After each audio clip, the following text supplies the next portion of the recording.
El Ministerio Apostólico de Enseñanza y Predicación Rema Internacional presenta hoy al Reverendo Fernando García Sotomayor con la proclamación de las buenas nuevas de Dios para tu vida. El mensaje de ayer, el mensaje de hoy y el mensaje para la eternidad a los que tienen hambre y sed de la palabra de Dios. Un querigma de Dios para el que oiga, el que tiene oídos para oír.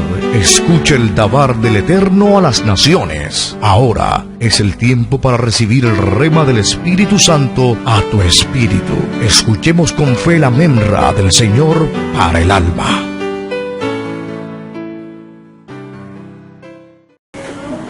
Les invito a buscar en sus Biblias el libro de los Hechos de los Apóstoles, capítulo 15 y el versículo número 3. Hechos de los Apóstoles, capítulo 15 y el versículo número 3. En sus Biblias vamos a buscar allí ese texto y lo vamos a leer como base para esta disertación que he titulado Encaminados por la Iglesia. Encaminados por la Iglesia. Estamos dándole la bienvenida a todas las personas que están acá visitándonos por primera o segunda vez. ¿Cómo les decimos como miembros de esta congregación? Siéntanse en su casa. Esta es su casa espiritual de oración. Esta es su comunidad espiritual, sus hermanos que le apreciamos y le amamos y que deseamos que usted se eche raíces en este lugar, en esta casa, para su desarrollo espiritual. Hechos 15, verso 3. Si no trajo Biblia, hágase ahí a alguien, a un evangélico de los que cargan la Biblia, de los que usan la Biblia. Si no tiene Biblia, y escuchen cómo dice allí la palabra inspirada. Este libro lo compuso un doctor, un médico. Su nombre es Lucas. San Lucas, médico amado, por inspiración del Señor, compone este libro. Vamos a leer capítulo 15 y el versículo 3. Amén. ¿Todos lo tienen ya? Esta es la traducción de Reina y Valera del año 1960. A su letra dice así: en el nombre del Padre, y del Hijo, y del Espíritu Santo. Ellos, pues, habiendo sido encaminados por la iglesia, pasaron por Fenicia y Samaria, contando la conversión de los gentiles, y causaban gran gozo a todos los hermanos. Amén. Amén. Señor nos bendiga. Subraya esa frase que allí escuchó. Ahí en su texto lo tiene. Ellos pues, habiendo sido ¿qué? Encaminados por la iglesia. Esa es el título de esta disertación. Vamos a orar y vamos a pedirle al Señor que nos dirija sabiamente y nos dé entendimiento espiritual de su palabra. Oremos. Padre, gracias te damos por tu palabra. Hable con Dios y dígale al Señor en el nombre de Jesucristo que abra su entendimiento espiritual. Háblame, Señor, al corazón. Permite, Señor, que tu palabra haya cabida en mí. Que ella sea como la buena semilla que se siembra en la buena tierra y produzca frutos. Muchas gracias, Padre. En el nombre de Cristo Jesús, y el pueblo del Señor dice: amén. Puede tomar su lugar.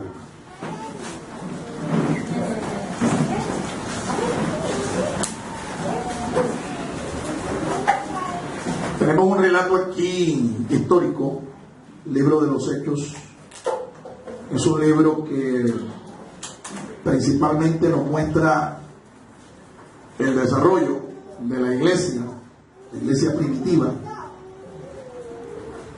la iglesia que históricamente nace en Jerusalén y con su mensaje se extiende hasta la misma capital del Imperio Romano, Roma. Eso es lo que trata el libro de los Hechos, la expansión de la iglesia y del mensaje del Evangelio desde Jerusalén hasta Roma, la misma capital del imperio. En este relato tenemos un hecho que es significativo para la historia de la iglesia. La iglesia del Señor crecía, ¿sí?, en número, en cada una de sus áreas también crecía, los ministerios se estaban levantando. A esta altura, aquí en el capítulo 15, había un verdadero avivamiento, un genuino avivamiento de la iglesia, y se necesitaban entonces mentores capaces, mentores comprometidos con la obra del Señor, para que la iglesia continuara cumpliendo su propósito. Cuando un grupo crece y es un grupo que tiene misión, que tiene visión, se necesitan mentores para que esa visión y esa misión de la iglesia o de grupo se pueda alcanzar. Los mentores son un equipo de administradores, los mentores son un equipo de trabajo en cualquier organización. Yo prefiero llamar mentores y no líderes, como en algunos lugares se reconoce a este tipo de personas. El vocablo que es más bíblico es el de mentor y no el vocablo líder. Se identifica más con lo que en la Biblia está revelado. Un mentor es un ayo, un mentor es una especie de instructor, y la iglesia carecía en estos momentos de este tipo de personas. Se necesitaban mentores que ayudaran a los apóstoles en la tarea de dirigir la iglesia, de presidir la iglesia. Entonces, no era fácil la tarea, puesto de que la iglesia había crecido ya en membresía. Habían ya más de 5,000 personas que se habían identificado con la iglesia. Así que no era fácil. Se requería que se levantara un grupo de personas que hicieran parte de un equipo que ayudara a los apóstoles. Los recursos que la iglesia tenía requería también administración, requería también control. ¿Sí? Ahora, el mensaje se había extendido no solamente entre los judíos, el mensaje se había extendido también ya entre los gentiles, gente que no era judía, y los gentiles ganaban cada vez más espacio en medio de la congregación del Señor. El apóstol Pablo ya había sido llamado al ministerio, y después de esperar y de prepararse por lo menos 14, 15, 16 años, el Espíritu Santo lo encamina hacia el mundo gentil desde la iglesia de Antioquía de Siria. Allá se fundó una iglesia poderosa.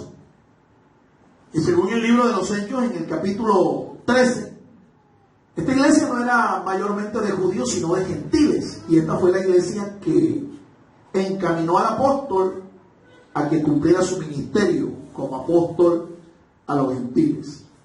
A esta altura, ya el apóstol Pablo había hecho su primer viaje misionero al mundo gentil. Había fundado ya varias iglesias, y los gentiles crecían en número, creyendo al mensaje del evangelio. Pero un peligro comenzó a vislumbrarse ahí en la iglesia. Las doctrinas de la fe cristiana estaban siendo amenazadas por un grupo de personas que hacían parte de la iglesia de Jerusalén, pero que de una forma atrevida, sin la autoridad de los ancianos de la iglesia, de los apóstoles, de las autoridades de la iglesia, esta gente estaba desvirtuando el mensaje del apóstol Pablo. Estaba desvirtuando el mensaje y aún poniendo en tela de juicio la conversión de muchos gentiles al Señor Jesucristo. Estoy dándole más o menos un contexto, un marco histórico de las circunstancias que rodearon la escritura de este pasaje. Entonces, fue necesario, ante esta circunstancia, ante este peligro, esta amenaza que se levantó, fue necesario que se hiciera un concilio. ¿Qué es un concilio? Es una reunión de obispos, una reunión de ancianos, una reunión de dirigentes. En este caso era un concilio cristiano, y lo que usted ve ahí en el capítulo 15 del libro de los Hechos es eso. Es el primer concilio de la iglesia cristiana. Se reúne en Jerusalén los apóstoles, los ancianos, delegados de la iglesia, no solamente de la iglesia local, la iglesia madre, la iglesia primitiva, la primera iglesia, sino las iglesias que ya a esta altura se habían constituido. Y como le dije, es un concilio internacional porque ya había iglesia en un país diferente del de Israel. Ya había iglesia en Siria, había iglesia en el continente europeo. Ya se habían fundado algunas congregaciones fuera de Tierra Santa, fuera del territorio de Israel. Entonces, esto fue necesario hacer, este concilio, ¿sí? Porque se estaba presentando un problema de conducta, un problema de doctrina, un problema de ética, un problema de administración. Y esto estaba amenazando las doctrinas y además de eso el futuro de la iglesia del Señor. Ahora, aquí usted y yo tenemos que reflexionar sobre un hecho. Cuando un grupo crece, cuando una iglesia crece, es natural y es normal que junto con el crecimiento de la iglesia venga también el crecimiento de los problemas. Porque la iglesia, escúcheme, no es el paraíso. La iglesia no es el cielo. La iglesia del Señor es un organismo vivo compuesto de seres humanos que han creído en el mensaje de Jesucristo. Pero son seres humanos al fin y al cabo, llenos de errores, de debilidades, gente que no es perfecta, pero que cree que cuando llega a los pies de Jesucristo, Jesucristo no solamente salva su alma de la condenación eterna, sino que Jesucristo comienza un proceso de restauración, un proceso de regeneración, un proceso de redención en la vida de cada uno de nosotros. Así que cuando usted llega a los pies de Jesucristo, comienza un proceso de cambio. En realidad usted ha cambiado de vida. Hay un estilo de vida diferente que usted adquiere. Y eso se refleja en un cambio de costumbres, de actitudes, un cambio, inclusive, mi amado hermano, hasta en el modo de caminar, hasta en el modo de hablar. Yo siempre le doy testimonio que yo cuando era cristiano, yo caminaba como coleto, ¿no? Yo soy de la época de John Travolta, de brillantina, de fiebre de sábado por la noche y todas esas cosas. Y ustedes saben que ellos implantaron dos cosas. Ellos implantaron toda una ética de conducta. Un peinado todo engomelado de goma y con los chuzos del pelo hacia arriba, ¿verdad? Y la peinillita siempre allí, él sabe, peinándose, y un caminado todo raro. Y así caminaba yo. Bien. Me decían Soye, el Soye, así le decían a muchos, ¿no? Pero tú eres Soye. Vamos sollados, pues yo otra vuelta. En fin. Pero cuando yo llegué a los pies de Cristo, hasta el modo de caminar el Señor me lo cambió. Con toda gloria a Dios, hermanos. Oye, y es que eso es lo que es el Evangelio, ¿eh? El Evangelio es cambio. Y si tú no cambias, algo está fallando ahí con ese mensaje. Algo está fallando, pero el Evangelio es cambio, el Evangelio es progreso. Cuando el Señor viene a nuestra vida, comienza un proceso de renovación, de regeneración, un proceso de progreso. ¿Cuántos dan gloria al Señor, hermano? ¿Cuántos están caminando en ese proceso? Amén. Entonces, era necesario, ¿sí?, esta reunión, porque había que tomar decisiones que tenían que ver con el futuro de la iglesia, el desarrollo, la administración de la iglesia y la doctrina. Entonces, este concilio recibe gente, representantes, delegados de todas las iglesias que ya estaban establecidas. la iglesia estaba creciendo por todas partes. Las generaciones de creyentes cada vez eran mayores. Ya no había solamente una iglesia multitudinaria en Jerusalén, sino que había iglesias por todas partes, iglesias por el mundo conocido, el continente europeo inclusive, se estaban extendiendo hasta el África también y en el continente asiático. Se llaman entonces a los dirigentes, y quien preside ese concilio, según nos dice la palabra de Dios, es un pastor, el pastor de la iglesia de Jerusalén. Y ante la situación que se presenta, el pastor de la iglesia, llamado Jacobo o Santiago, se tomaron las decisiones pertinentes y se enviaron cartas.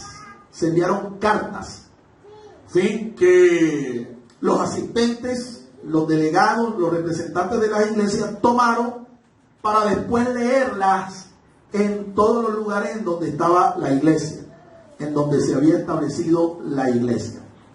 Es interesante que el pastor Santiago echa mano de un pacto que Dios había hecho con un patriarca llamado Noé. Al echar mano Santiago de ese pacto, él recurrió a una revelación que Dios ya había hecho siglos antes para que los gentiles se condujeran agradablemente delante del Señor. Lo que Santiago sacó allí a relucir no fue una revelación de Dios, no, fue la palabra. Ya la palabra estaba revelada, la palabra estaba escrita, el pacto ya se había hecho. Estamos hablando de Noé, estamos hablando prácticamente de los albores de la humanidad, cuando la humanidad comenzó apenas a desarrollarse. ¿Ustedes se acuerdan de Noé? El del arca. Noé. Sí, no se confundan, ¿no? Que algunos hermanos a veces tienen una confusión rara a veces, ¿no? Mi hermano me estaba hablando de Sansón en la casa de Potifar, allá donde estaba el faraón de Medo-Persia. Yo me quedé así un poco. El hermano tenía una confusión de información bastante grande, una mezcla rara, ¿no? ¿Ven? Pues, yo le pregunté, hermano, ¿por qué Moisés no llevó pulgas en el arca? Y el hermano comenzó a pensar, ¿cómo, pastor? ¿Por qué Moisés no llevó pulgas en el arca? Y este hermano caviló, pero no cayó en cuenta, ¿no? La pregunta. ¿Usted cayó en cuenta? Amén. Es que no fue Moisés, fue Noé, el del arca. ¿Me entiendes? Moisés no es. No, Moisés no es. Sí. No, por eso, ¿no? Hay que tener precisión histórica en eso, ¿sí? No vaya a confundirse. No le pase la de Kung Fu, ¿no? Me confundí, pastor. ¿Sí? El pastor sacó lo que ya estaba escrito en la palabra y puso orden, y se tomaron las decisiones, guiados por el Espíritu Santo, se envían las cartas. Y ahí lo que tenemos en el capítulo 15, verso 3, son el informe de lo que ya había ocurrido, ¿sí? Cómo llegan los mensajeros con las cartas, los delegados toman la información y luego entonces la informan, la llevan a las demás iglesias. Ahora, si usted quiere saber un poco más acerca del pacto que Dios hizo con Noé, pues sencillamente lo que tiene que leer es la palabra de Dios. Vaya ya al libro de Génesis, el capítulo 9, 10, 11, ahí está todo lo que Dios hizo con Noé. Aquí en el capítulo 15 del libro de los Hechos, Santiago echa mano de él. Dentro de las pautas que estaban allí, estaba establecido que ellos no debían comer carne sacrificada a los ídolos, no debían comer sangre, debían abstenerse de sacrificios, comer sacrificios que primeramente eran consagrados a los ídolos, abstenerse de inmoralidad y cosas semejantes. Todas esas cosas hacen parte de un pacto. El pacto de Dios con Noé. Y ese pacto abarca a todos los gentiles. A todos los gentiles. ¿Cuánto dan gloria al Señor, hermanos? Oye, aquí hay una enseñanza. De una vez, usted debe entender. Cuando a usted se le presenten problemas, ya sea en su casa, en su ministerio o en la iglesia, problemas de administración, usted tiene que echar mano de lo que está escrito en la palabra de Dios. Porque hay provisión en la palabra de Dios para responder a nuestros problemas, a nuestras necesidades. El mundo hoy está metido en una de las más grandes crisis morales, económicas, sociales, económicas, pero no están buscando el lugar exacto, no están llegando al lugar exacto donde está la respuesta a esta crisis. Eso está en la palabra de Dios. Todos los que amamos la palabra y meditamos en ella, sabemos que ahí está la respuesta a cada una de nuestras necesidades. ¿Amén? ¿Cuántos lo creen? Amén. Ahora, si no se tomaban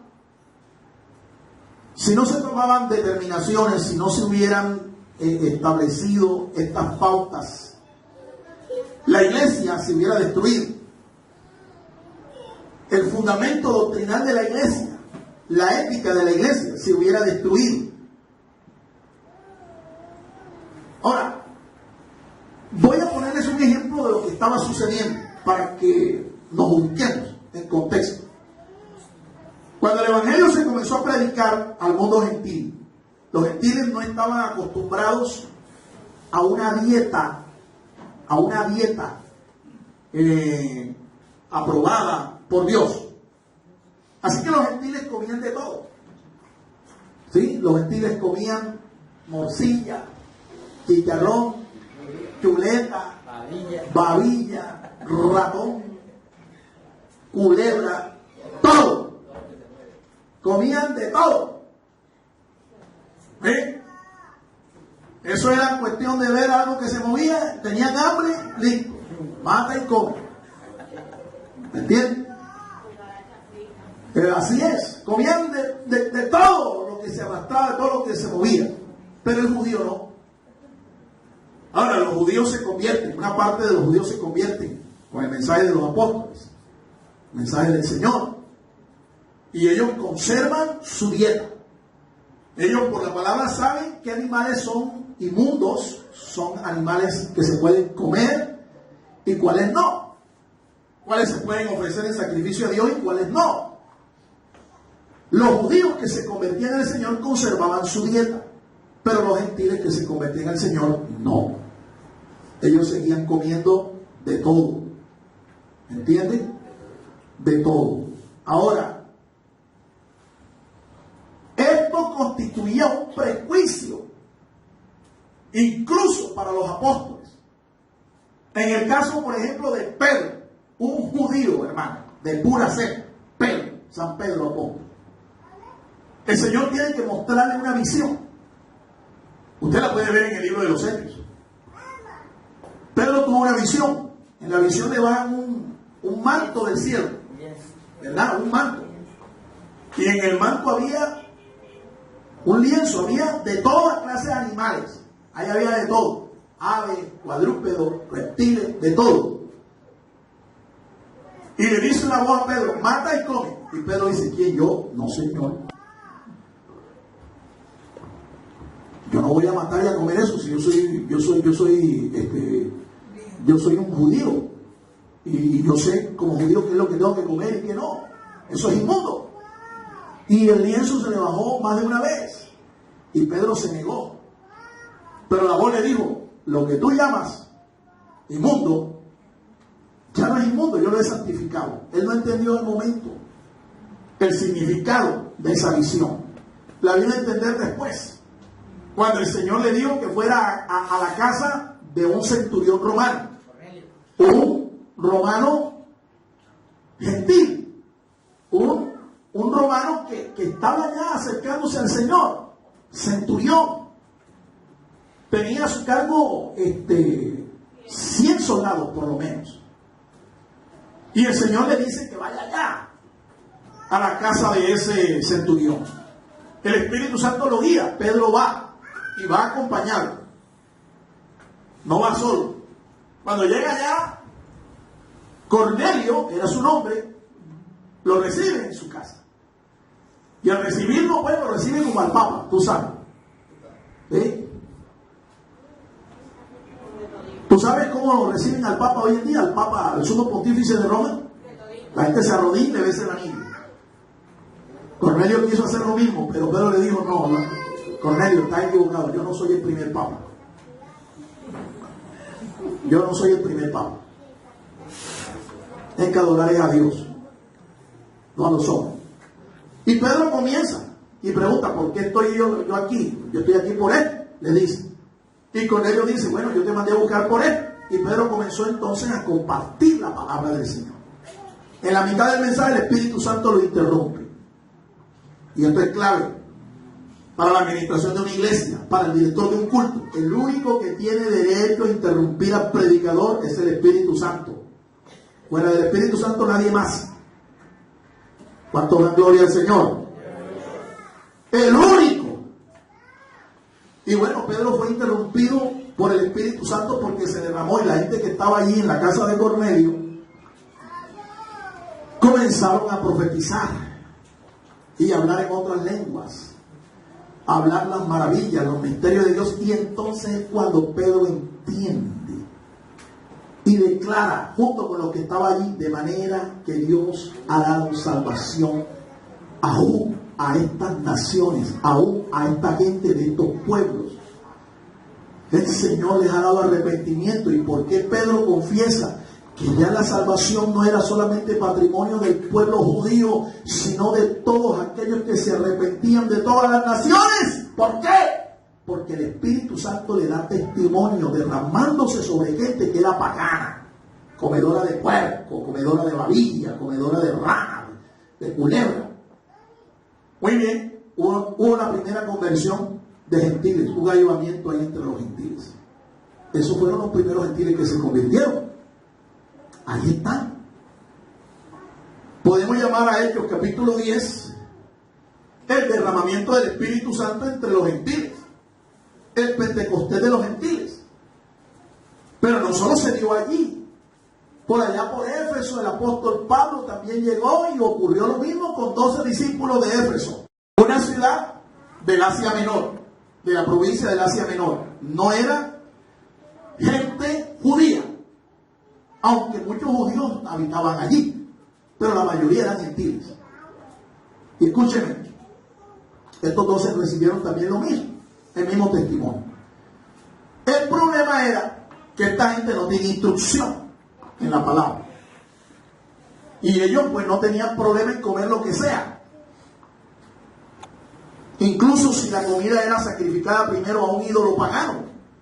Ellos veían el plato, dele muela, ¿ven? Adentro. Pero cuando se dan estas estipulaciones, se le pone enseguida solución al problema. Ahora los gentiles debían tener en cuenta estas cosas para no ser tropiezo a sus hermanos judíos que se habían convertido al Señor. ¿Cuántos dan gloria al Señor, hermanos? ¿Cuántos dan gloria a Dios? Se necesitó entonces de esta solución. Por eso es que es necesario entonces que nosotros también hoy en día como iglesia, nosotros establezcamos mecanismos de control, mecanismos de supervisión, de administración de la iglesia. Una iglesia que no tenga controles, un ministerio que no tenga controles, que no le rinde cuentas a nadie, un ministerio que no tenga cobertura, es un ministerio que tarde o temprano se va a descarriar. Tarde o temprano va a perder el norte, el horizonte, y se va a descarriar. Ahora, dentro del proceso de la administración de una iglesia, está contemplado lo que es la planeación. Una iglesia necesita planificar su ministerio, planificar sus actividades. Se necesita también organización. estructuras, establecer niveles de autoridad, responsabilidades, crear cuerpos dirigentes locales. Está el proceso de la dirección. Una iglesia necesita alguien que la presida. Y no me refiero al Espíritu Santo, sino a hombres que Dios llama, personas que Dios llama para presidir, para dirigir la iglesia del Señor. Y además de eso necesita control. Necesita control. Porque si no hay control, podemos llegar otra vez a un estado de anarquía, de caos, de confusión, como el que vivió el pueblo de Israel en los días de los jueces, donde cada quien hacía lo que bien le parecía. Por eso es necesario que entendamos que el control se necesita en la iglesia y en todo ministerio. Aún esta etapa de la administración, esta etapa usted también la necesita en su casa, en su familia, en su empresa, su negocio. Usted necesita controles. Usted necesita controlar. Porque si usted no controla, hermano, los dolores de cabeza que le vienen son grandes. Ahora, usted como cristiano, ¿usted cree que nosotros no necesitamos controlarnos también? Claro que sí, mi amado hermano. Usted necesita un freno. Usted necesita a alguien que lo controle. Usted necesita a alguien que lo supervise. Usted necesita a alguien a quien rendirle cuentas. Usted necesita una persona a la cual usted se comprometa para vivir la vida en Cristo, vivir la vida cristiana. Mire, esto se da hasta en la familia. Cuando tú te casas con una persona, tú haces un pacto con esa persona. Y esa persona que se casa contigo se convierte automáticamente en tu guardián. Una persona que va a estar guardando tus espaldas. Una persona que te va a estar supervisando. Una persona que te va a estar vigilando. Una persona que te va a estar controlando. Que te va a estar advirtiendo cuando se presenta un peligro. Que te va a estar cuidando. Y muchos no han entendido eso. Y creen que cuando se casan, cuando se unen a otra persona, cuando establecen un matrimonio, ellos creen que siguen siendo las mismas personas. A nadie le dan cuenta, a nadie le rinde información de lo que hacen. Ellos creen los señores, amos y dueños de su propia vida, y no es así. Ustedes están en un compromiso, y cuando yo estoy en un compromiso tengo responsabilidades con la otra persona. ¿Cuántos dan gloria a Dios, hermanos? Mira a tu hermano que tienes ahí a tu lado y dile, yo creo que están hablando contigo. Yo creo que están hablando contigo. Yo creo que me parece que están hablando contigo. Me están hablando de ti ahí. Y eso es lo que vamos a ver en esta mañana, hermano. Vamos a ver la importancia del proceso de control como parte de la administración. Número 1, vamos a definir lo que es el control. Se lo voy a decir en palabras sencillas. Yo no puedo definir esto técnicamente porque yo soy administrador de empresa de profesión. Pero yo voy a hacer aquí lo más sencillo posible para definirle lo que es el control. ¿Qué es el control? Es la última etapa del proceso administrativo. Que el proceso administrativo es un proceso cíclico. Se repite una y otra vez. Nosotros constantemente estamos administrando. La primera etapa de ese proceso administrativo es la planeación. Tú comienzas con un plan. Luego de eso tienes que organizarlo. Esa es la segunda fase. Organización. Luego viene la tercera fase. Alguien que ponga a caminar el proyecto. Esa es la dirección.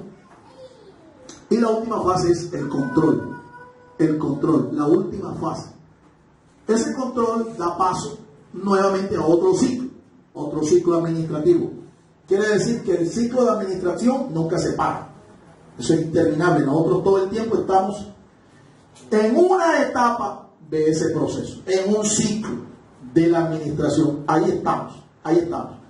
Te lo voy a decir en otras palabras. Control es ver que lo que se planeó, ¿sí?, se hizo. Control es revisar lo que se hizo y confrontarlo con lo que se planeó. ¿Qué vas a darte cuenta cuando tú haces eso? ¿De qué te vas a dar cuenta? Que las cosas se hicieron como se planearon o las cosas no se hicieron como se planearon. Ahí te vas a dar cuenta de eso. El control te sirve para eso. Si se cometió un error, entonces se hace un nuevo plan para corregir lo que falló, ¿sí? Y alcanzar el objetivo, alcanzar el propósito. Por eso es importante controlar. Pero imagínese usted una iglesia que comienza y no evalúe, no controle. ¿Cómo se van a dar cuenta ellos como iglesia que están alcanzando lo que planearon? Ahora, es un poco difícil de comprender, pero a la vez es fácil. Lo que sucede es que muchas iglesias tienen nombre de iglesia, pero no lo son realmente. Porque es que allí no hay una visión, no hay una misión. Y usted me dirá, ¿y aquí lo hay? Sí, por ahí está, y está publicado. ¿Dónde está publicado, hermano Fabio? O por ahí está. Entonces usted, como miembro de esta iglesia, usted tiene que acercarse y ver cuál es la visión, cuál es la misión de la iglesia. Porque eso le va a indicar hasta dónde usted va a llegar, a dónde vamos. Pero cuando en una iglesia no se planifica, no hay administración, no hay gobierno, uno no sabe para dónde es que va, ni cuándo va a llegar, ni qué es lo que se quiere. Y cuando es así, entonces, cualquier iglesia entonces nos serviría, en cualquier iglesia nos embarcamos. A toda gloria a Dios. Pero aquí no hay de esos creyentes, gracias a Dios. Aquí todo el mundo sabe para dónde va. Aquí hay una visión, aquí hay una misión, y aquí hay controles. Sabemos para dónde vamos. Y cuando las cosas no se están haciendo bien, hay corrección, hay correctivos, llamados de atención, etc. A su nombre, a su nombre. Aplicamos entonces esto. Miren, los apóstoles, hombres de autoridad, ellos eran los que presidían, ¿sí?, en la iglesia. Ellos sencillamente rindieron cuenta, rindieron informes, ¿sí?, de sus actividades ministeriales, de lo que estaban haciendo, rindieron cuentas. Estoy diciéndote, los apóstoles rindieron cuentas. ¿Por qué te quiero aplicar esto? Porque es que hoy en día hay un problema de gobierno en muchas congregaciones. Hay un síndrome en la iglesia que está atacando a la iglesia y le está haciendo mucho daño. ¿Cuál es ese síndrome? Se llama apostolitis aguda crónica. Todo el mundo se cree apóstol y no permite que nadie le diga otra cosa para reconocer su dignidad y supuestamente su autoridad, sino que le digan apóstol. Apóstol. Bueno, me enteré por ahí que hay algunos que ya ni apóstol se quieren hacer llamar. Ya se hacen llamar, son los querubines del Señor. Aquí en Barranquilla. Y hay otro que vi por la internet que ya ni siquiera él se considera el querubín, sino que él es Jehová Junior. Blasfemo este. Es un blasfemo. Jehová Junior. Estaba dando testimonio con una foto de que hasta él había ya resplandecido, su cuerpo había resplandecido como el del Señor. La maravilla es un falso profeta. A este también le llaman apóstol. Le llaman apóstol. Entonces, ¿qué estamos viendo aquí? Estamos viendo a Pedro. ¿Quién es Pedro? ¿Qué rango tenía Pedro? Según dice la Biblia, el Señor le dijo apóstol. ¿Quién era Pablo? Otro apóstol. Ahí tenemos a Pedro y a Pablo. ¿En dónde? En el concilio, ahí, en Hechos 15, donde estamos plantados. Pedro, Pablo, apóstoles, están rindiéndole cuentas. ¿A quién? A Jacobo. ¿Y quién era Jacobo? El pastor. el pastor. Por favor, vea bien eso ahí en la Biblia, véalo bien. Están rindiéndole cuentas al pastor. Al pastor. Entonces, si el asunto es de autoridad, la pregunta del millón, que no se la quiero hacer a ustedes porque ustedes tienen la respuesta. La pregunta del millón para estos que están sufriendo de este síndrome es: ¿quién tiene autoridad? ¿El que rinde cuentas o el que la recibe? ¿Quién es el de más autoridad aquí? El que las recibe. El que las recibe. Le están rindiendo cuentas. Le están diciendo: hemos hecho esto, esto y esto. Y eso fue lo que hizo Pedro allí. Y después lo hizo Pablo en ese concilio. Le rinden cuentas al pastor y a los ancianos de la iglesia. La pregunta es: ¿pero cómo así? ¿No es el apóstol el ministro, el ministerio superior? No, no lo es. Fíjate, no lo es. Porque si fuera así, ¿quién hubiera tenido que rendirle cuentas a quién? Jacobo le hubiera tenido que rendir cuentas a Pablo y a Pedro. Es más, Pedro hubiera dicho: yo no tengo por qué rendirte cuentas a ti, más bien tú eres el que tienes que rendirme cuentas a mí, porque es que yo soy el apóstol. ¿Estamos entendiendo el asunto, hermanos? Es un problema de autoridad, es un problema es bíblico, es bíblico, es un problema de confusión. Quiero dejar bien en claro que si existiera un ministerio superior, que no existe, no existe. En las Escrituras, los ministerios son rangos, o mejor, son roles de servicio. El ministerio es uno solo. La obra del ministerio es una sola, pero tiene diferentes roles. Efesios 4:11 dice: apóstol, evangelista, profeta, pastor y maestro. 5 roles, un solo ministerio.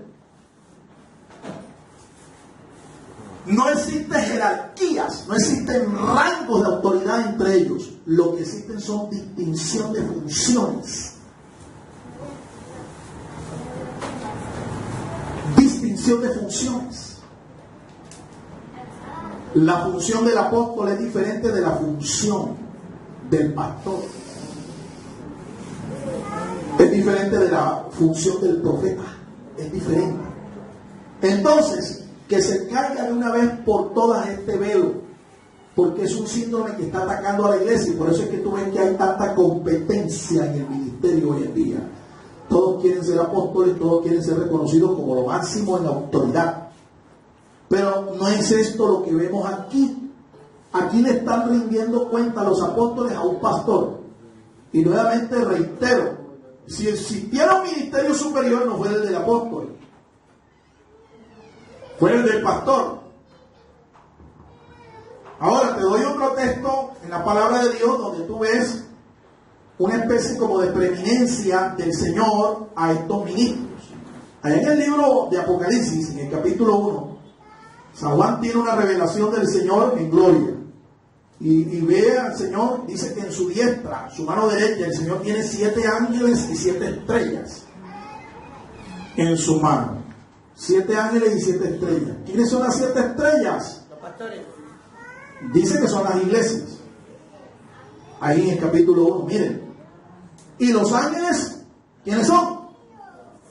Son los pastores. Escribe al ángel de la iglesia en Laodicea, Filadelfia, Tiatira, Sardis, Pérgamo. ¿Quién es el ángel de la iglesia? Es el pastor. ¿Y a quién es que el Señor tiene en su diestra, en su mano derecha? ¿A quién? ¿A los apóstoles? No. ¿A los profetas? No. ¿A quién tiene? A los pastores. Y si existiera algún tipo de ministerio superior, no fuera el de los apóstoles,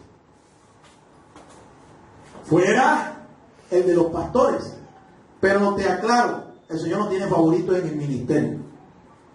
Para el Señor todos somos importantes, todos tenemos una función distinta en la obra del ministerio. ¿Cuántos alaban la gloria del Señor, hermano? ¿Cuántos alaban la gloria del Señor? Segundo, ¿a qué se controla o a quiénes se controla? Quiero hablarte del objeto y los sujetos del control. ¿A quiénes? La Biblia nos muestra que se debe controlar el tiempo. El tiempo se tiene que controlar. Por eso es que tú debes diezmar al Señor por lo menos de tu tiempo. Diezmar al Señor de tu tiempo. Cuando Jacob hizo un voto delante del Señor, él dijo, allá en Génesis capítulo 14, verso 20, dice que Jacob declaró: de todo lo que me dieres, el diezmo apartaré para ti.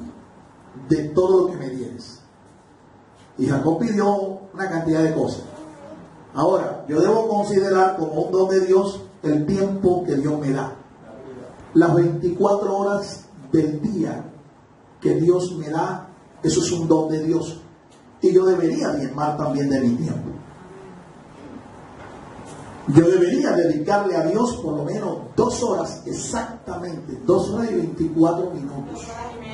No son 2 horas 40. Porque es 2 más 0.4 de una hora.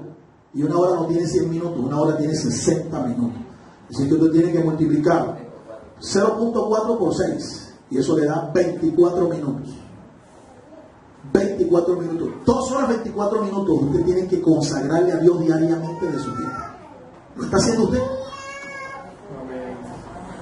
¿Lo está haciendo? No, es que yo no soy mentor. No, pero es que tú recibes de Dios también este regalo todos los días. Y quiero decirte, el día que Dios quiera cortar esa bendición, hasta allí llegaste, cabuevero. Porque la vida no es nuestra, le pertenece al Señor. ¿Dicen amén? Amén. ¿Qué se debe controlar? Los recursos económicos. Los recursos económicos se deben controlar. Controlar, supervisar. Oye, yo no puedo hacer con los recursos que Dios me da. Yo no puedo hacer lo que sea. Yo no puedo despilfarrarlos. Tengo que racionalizarlos. Aprende esa palabra. Tengo que racionalizar los recursos que Dios pone en mi mano, las bendiciones económicas que Dios pone en mi mano. Toda clase de recursos, porque si yo no los racionalizo, ¿sabe qué va a pasar? Esos recursos los voy a perder. Los voy a perder. Se van a desparramar. ¿Qué más se debe controlar? Los talentos. El talento humano se debe controlar. ¿Sí? Se debe controlar. Ahora, los talentos sirven para producir y generar bendiciones a favor de nosotros mismos. Los talentos. Hay una diferencia entre los talentos y los dones. Los dones son para el servicio del Señor, de la obra, pero los talentos los puedes usar para ti. Sin embargo, tú no puedes hacer lo que sea con ese talento que Dios te da. Tú tienes que controlarlo. Eso es objeto de control. ¿Qué otra cosa se debe controlar? La doctrina. En una iglesia la doctrina se tiene que controlar. De lo contrario, usted va a estar cada rato escuchando por allí barbaridades a diestra y a siniestra. Entonces la doctrina hay que controlarla, evitar que se propaguen falsas enseñanzas, herejías que destruyen la iglesia. El magisterio de la iglesia, el cuerpo de docentes, el cuerpo de maestros de la iglesia tiene que ser controlado, porque si no se controla, terminan enseñando cualquier cosa. Y aquí hay una doctrina, hay un credo, está declarado, usted debe saber, está basado en 16 puntos. Eso es lo que predicamos, eso es lo que creemos.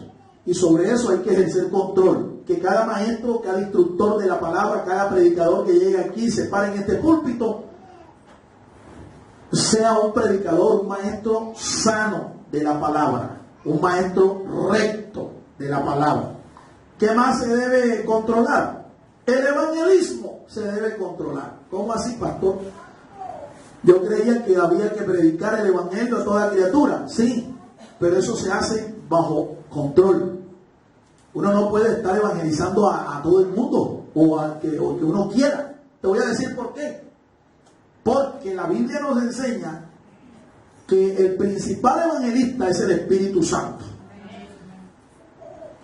Y si el Espíritu Santo a ti no te envía, si el Espíritu Santo a ti no te acompaña en el proceso de evangelizar, tú no vas a tener éxito. Hagas lo que hagas, no vas a tener éxito. Entonces yo tengo que hacer del evangelismo como tal, tengo que hacer del evangelismo un proyecto conjunto con el Espíritu Santo. El verdadero evangelismo es aquel que se hace bajo la unción y dirección del Espíritu Santo. Entonces, si un proyecto evangelístico no está guiado por el Espíritu Santo, es un proyecto que va a fracasar. Por eso es que se tiene que controlar el evangelismo. Uno, antes de evangelizar, uno tiene que orar al Señor y pedirle al Señor dirección. Encontrar qué es la voluntad de Dios, que yo vaya aquí o que vaya allá, a esta parte. Si eso no está dirigido por el Espíritu Santo, allí no va a haber éxito, no va a haber respaldo de Dios. ¿Qué más se debe controlar? Los dones espirituales. Los dones espirituales. Hay escrito en la Biblia todo un capítulo. En la primera carta del apóstol San Pablo, los capítulos 12 y el 14 se escribieron con el propósito de corregir los problemas que la iglesia de Corinto tenía en la administración de los dones. Estaban abusando de los dones. Entonces Pablo les escribe por el Espíritu Santo la forma de cómo controlar el don. En algunos lugares, inclusive, donde esto no se hace, no se aplica lo que Pablo escribió, en algunos lugares lo que hacen es prohibir la manifestación de los dones. Pero eso no es lo que Pablo dijo allí. Hay que leer bien el capítulo 14 de Primera a los Corintios y darse cuenta de cuáles son las pautas que Pablo estableció por el Espíritu para administrar el don de profecía y los demás dones del Espíritu. La familia se debe administrar también, se debe controlar. En una familia hay reglas, hay controles, hay estándares. El esposo tiene sus reglas, la esposa tiene sus reglas, los hijos tienen sus reglas. Y cuando esos controles se hacen, eso es una familia que va a disfrutar de comunión, de felicidad, de armonía. Pero una familia donde no haya controles, donde todo el mundo haga lo que bien le parece, pues obviamente allí no va a haber bendición, allí no está la presencia de Dios, porque entre otras cosas, Dios se hace presente donde está el orden. ¿Dónde se hace presente Dios? Donde está el orden. ¿Cuántos amaban al Señor? Los misterios de Dios también se deben aplicar. Se deben controlar. Los misterios de Dios, los ministerios del Señor. Un evangelista, un pastor, un ministro debe ser controlado, debe tener controles, debe tener una cobertura, debe tener alguien a quien rendirle cuentas. El control entonces hace parte de la mayordomía cristiana, la mayordomía que todo siervo, todo cristiano debe ejercer sobre todo lo que Dios le ha dado. ¿Te ha dado Dios una familia? Controle.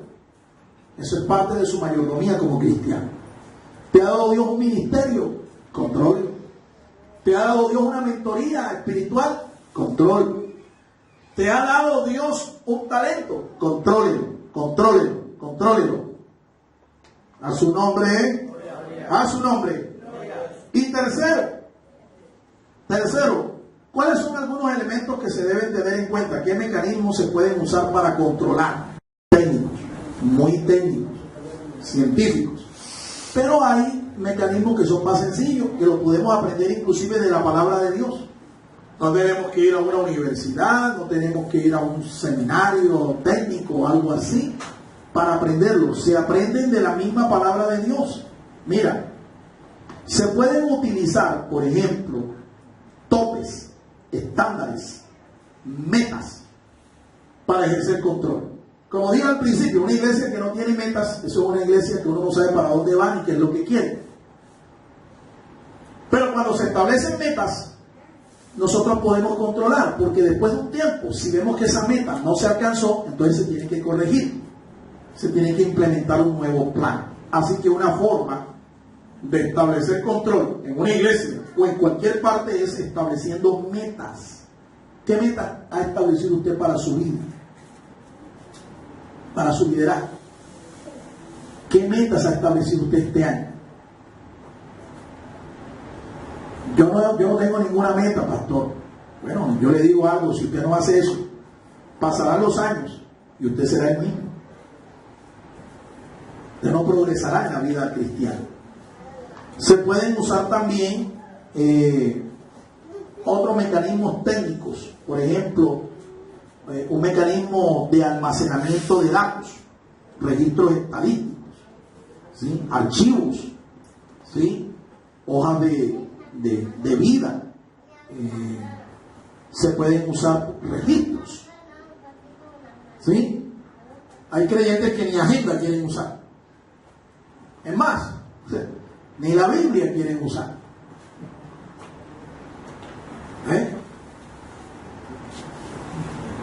Entonces, ¿por qué es que aunque oramos y ayunamos y cantamos y adoramos al Señor y hasta pagamos Dios, ¿por qué no está la bendición? Hermano, porque algo está fallando. Y no es Dios, es usted el que está fallando. Usted el que está fallando, está perdiendo la bendición. Ahora, hay sistemas de control que son más sofisticados, son técnicos. Podemos echarle mano si el Señor nos provee, por ejemplo, un sistema de cómputo, ¿sí? Tarjetas, etc. Son cosas técnicas. Un elemento que nos sirve para nosotros controlar, incluso la familia, la iglesia, el ministerio, cualquier cosa que Dios nos haga hacer, la empresa, el presupuesto. Haga un presupuesto. Un presupuesto es sencillamente, como su nombre lo dice, un supuesto anticipado de los ingresos y los gastos que usted va a tener durante un tiempo. Eso es lo que es. Eso es lo que es un presupuesto. Con base en una estadística, unos registros históricos, unos gastos que ya usted ha mantenido por años. Entonces usted sabe, tienes que hacer un presupuesto. Cuando tú haces un presupuesto, tú sabes lo que vas a recibir y sabes lo que vas a gastar anticipadamente. Si el presupuesto no se da, entonces hay que hacer los correctivos que hay que hacer. ¿Tú sabes cuánto vale? Te pregunto. ¿Tú sabes cuánto vale una hora de tu tiempo? ¿Tú sabes cuánto vale? Tienes que sentar y hacer ese cálculo. Porque eso te va a permitir a ti controlar tu tiempo. Te vas a dar cuenta de la cantidad de plata que estás perdiendo cuando tú pierdes tu tiempo. Tú no sabes cuánto vale una hora tuya de tu tiempo. Debes saberlo. Debes saberlo. Existen técnicas modernas, muy sofisticadas, las usan las empresas, los grandes grupos empresariales, las multinacionales, etc. Por ejemplo, se usan auditorías, se usan los departamentos, se departamentaliza la empresa en comisiones, en departamentos, comitivas, métodos modernos como por ejemplo el método del camino crítico. Ellos hacen un plan y establecen cuál es la ruta más crítica para alcanzar un objetivo, y con base en eso ellos establecen controles. Otros vienen y hacen por ejemplo la aplicación de unas curvas estadísticas que hacen por medio de cálculos probabilísticos, etcétera. Y una que es muy conocida, que nosotros aquí la hemos hecho en nuestras reuniones de pareja. Lo que pasa es que ustedes no lo han discernido porque yo no se los he dicho. Eso se llama el uso de la matriz TOFA, D-O-F-A. La matriz TOFA sirve para evaluar cualquier grupo, hasta las parejas de matrimonio. ¿Qué es la matriz TOFA? Se establecen, son las iniciales de 4 aspectos que usted debe saber que debe coger. Se necesita. general, en nuestra vida como cristianos, usted necesita control. Porque si usted no necesita control, lo van a derrotar las tentaciones del mundo, lo va a derrotar Satanás, lo va a derrotar su propia carne.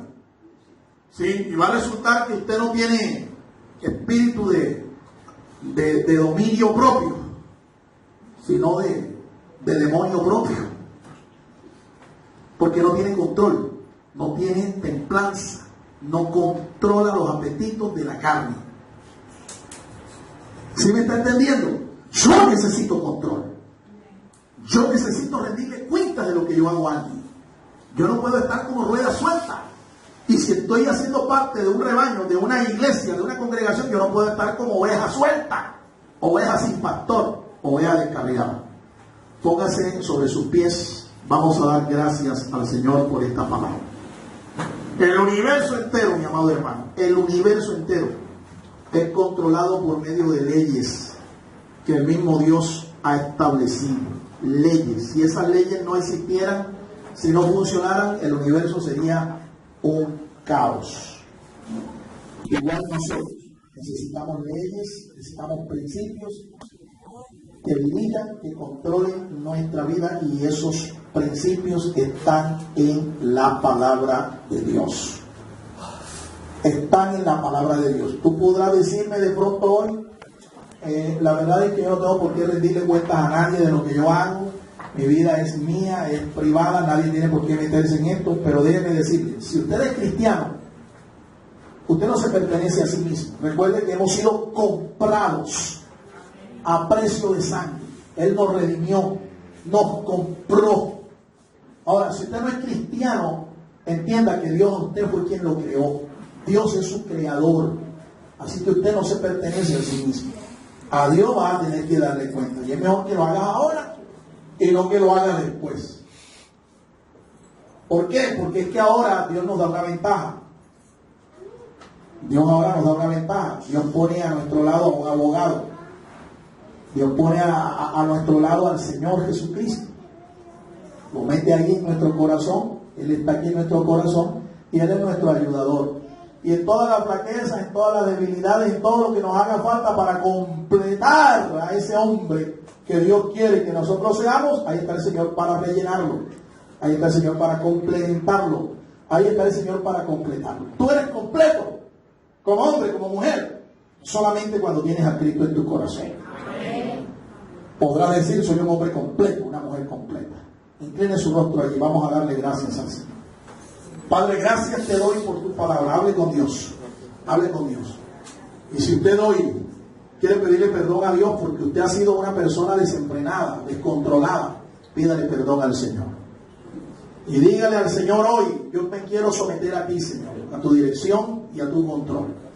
Me quiero someter a ti como hijo tuyo, porque no me pertenezco a mí mismo.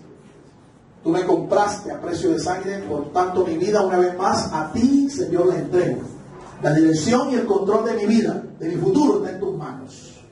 Gracias, Padre Santo. Y si usted no es de Cristo, yo quiero invitarle para que reciba a Cristo en su corazón. Él es tu creador, pero Él también puede ser tu Señor, tu abogado, tu ayudador, tu salvador personal. Y si esta es tu decisión personal, te invito para que ores juntamente conmigo. Haga esta oración diciéndole al Señor, Señor Jesús, yo te recibo hoy como mi Señor y Salvador. Entra en mi corazón, Señor. Perdona todas mis faltas, todos mis pecados. Límpiame con tu sangre y escribe mi nombre en el libro de la vida. Séllame con tu Espíritu Santo. Te confieso hoy, Señor, como mi único Salvador personal y mi Dios. Creo que moriste, dígalo, creo que moriste y resucitaste por mí para darme salvación y vida eterna. Gracias, Señor.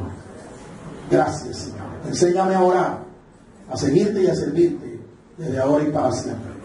Amén. Amén y amén. Dios los siga bendiciendo, mis amados hermanos.